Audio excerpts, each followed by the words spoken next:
Day 1 of the Kechari Mudra challenge went really well.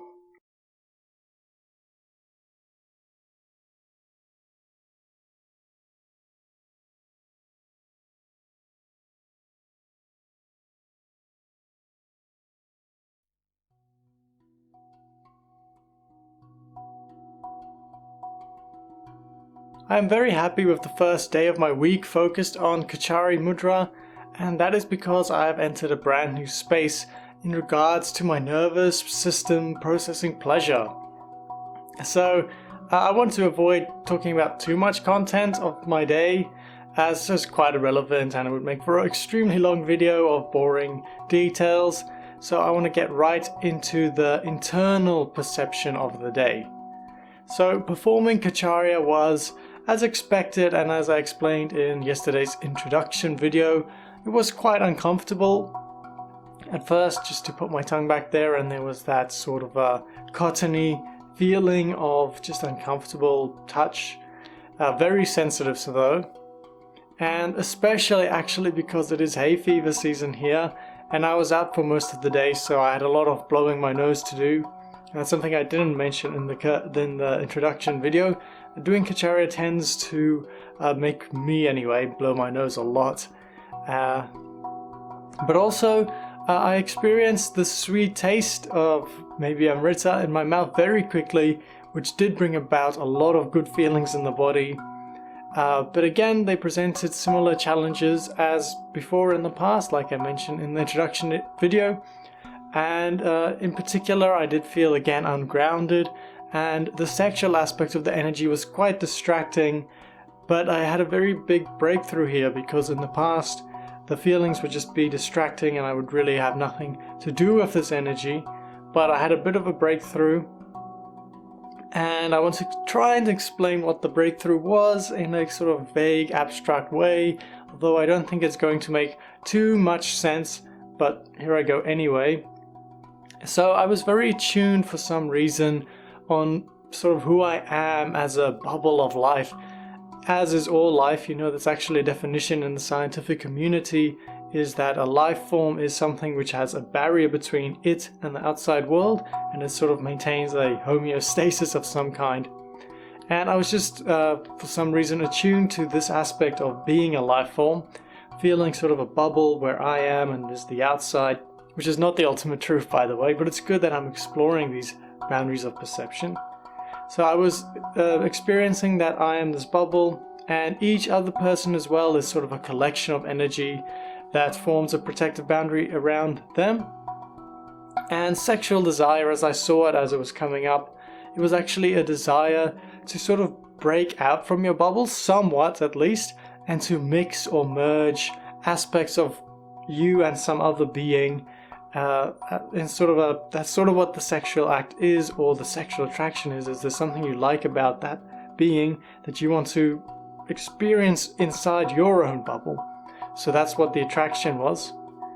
And yeah, again, I'm not really expecting this to make sort of too much sense, but on a neurological level, from my perception, a switch happened where the sexual aspect it seemed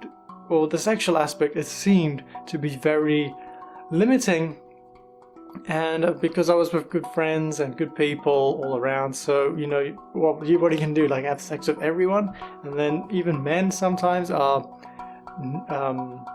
nice. You want to embody aspects of them, but then there's no sexual desire, for me anyway.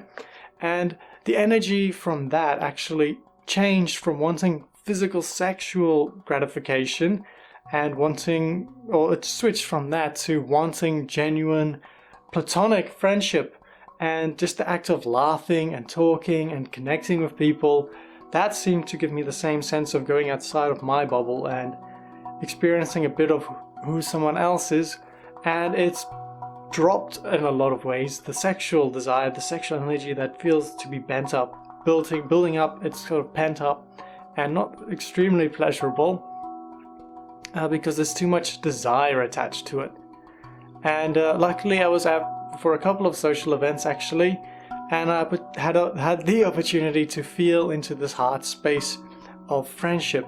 So that sounds quite illogical, I understand, but the change in my nervous system was fantastic, because now, for right now anyway, and then the move to go from a sexual desire to a heart-centered appreciation of my friends and of meeting new people, this is absolutely huge, because the sexual desire feels very ungrounded, and you're craving something which is very distracting, and it stops you going further in your meditation or in your Kechari Mudra.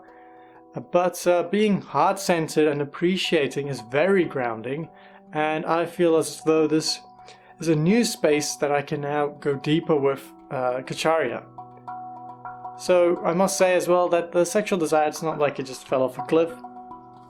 And I can sort of describe the experience as being on a knife edge of sorts, where my nervous system could switch between the two.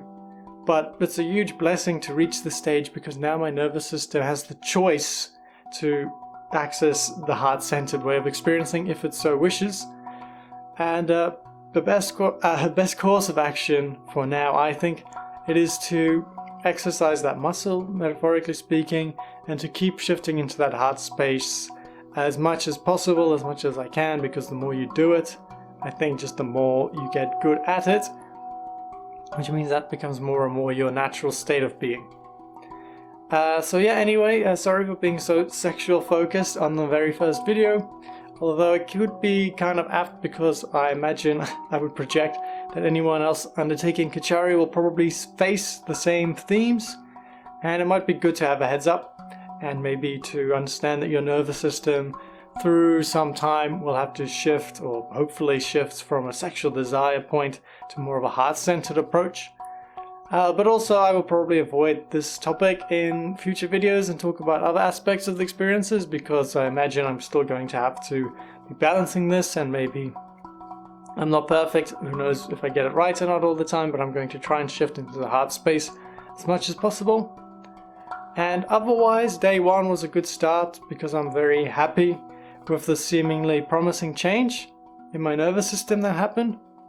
And I guess the ultimate goal is the non-duality, which did not happen yesterday. Nothing like 5-MeO DMT would give, or even DMT would result in, but also the purging experience, the cleaning experience of your nervous system is very important. It should be valued, I think, as much as a breakthrough experience, or even more, because this cleansing process, the changing of your nervous system, is actually in the long term what's going to raise the floor of your consciousness to being able to experience higher states of non-duality permanently sober without having to take whatever.